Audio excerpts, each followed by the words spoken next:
expected to watch this parade and hang out at Street Fest. You absolutely can!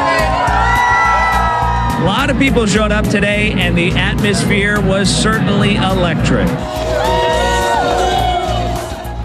New York is coming out on the other side of the pandemic. The state lifted nearly all restrictions 2 weeks ago after vaccinating 70% of its adult population with at least one dose.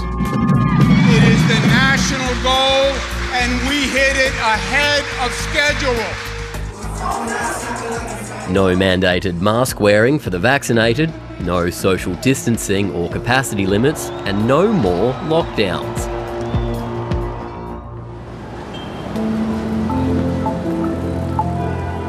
During the peak of the pandemic, when 900, 1,000 people a day were dying in New York City, that was pretty confronting.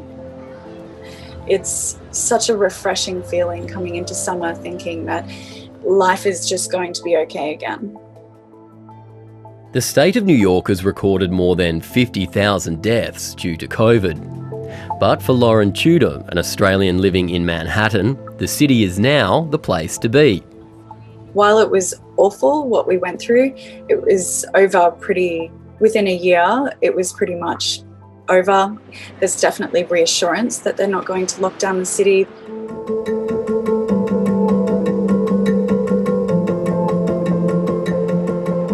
Tonight I'm going to a rooftop to celebrate a friend of mine leaving town.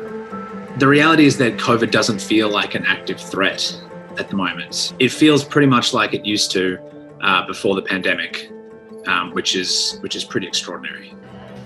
Australian expat Joe Bruckner has lived in Los Angeles for a few years. He spent 3 months in Australia at the start of the year, while California was going through its worst COVID outbreak of the pandemic. I went in and out of lockdown a couple of times, snap lockdowns in Melbourne. I decided to come back to America.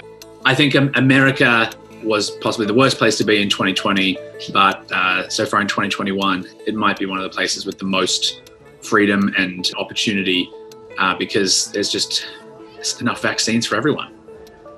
I think where we've been most successful at getting people to get vaccinated is where we've gone to where people are to make it as easy as possible. You can literally call and people will go to your home and vaccinate everybody in your home. I know of one person who got vaccinated at their kids' softball game. The success of the rollout is a far cry from last year when America's lack of action cost more than 600,000 lives.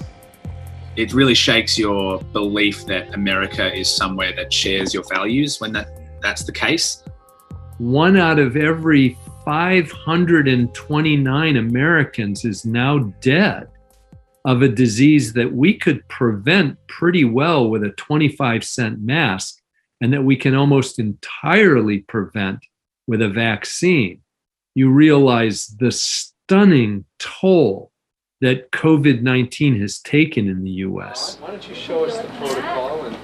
Infectious diseases expert Dr. Gregory Poland says although deaths have now plummeted across the country, there's an emerging problem with vaccine hesitancy. When you look at deaths due to COVID in the last few weeks, 99.2% of them have been in Americans who are unvaccinated. And yet that still has not moved the needle in a substantial way in these states that have low immunization rates. America is aiming to have 70% of its adult population vaccinated with at least one dose before it declares victory over COVID. Currently, it's at 66%, while 57% are fully vaccinated. But while 20 states, especially those in the northeast and along the west coast, are already exceeding that target, others are falling short. You're seeing these sporadic tragedies in communities or in rural areas with low vaccination rates. Jeremy Camille is a virologist at Louisiana State University Health in Shreveport. Nearly a third of Louisiana's population is African American, and the state is heavily Republican. a lot of conservative voters or Republicans, especially men, don't want to vaccinate, who are just against the coronavirus vaccine. Distrust of government. Vaccine hesitancy makes states like Louisiana more susceptible to the Delta variant. Nationally, about 20% of our COVID infections are Delta. Just a few weeks before it was 5%. So we're seeing a beginning of an exponential rise in Delta variant. In some locations in the US, notably Missouri, 30 to 40% of the new cases are Delta variant. I think we probably are in a mild wave of Delta, but it's being blunted significantly by the vaccine wall.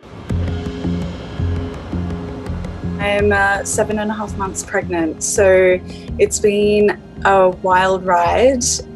I think that I would be really sad to leave the city. It's become home. I think looking at Australia, unfortunately, it's been really sad to see it's a little bit of a mess with the pandemic.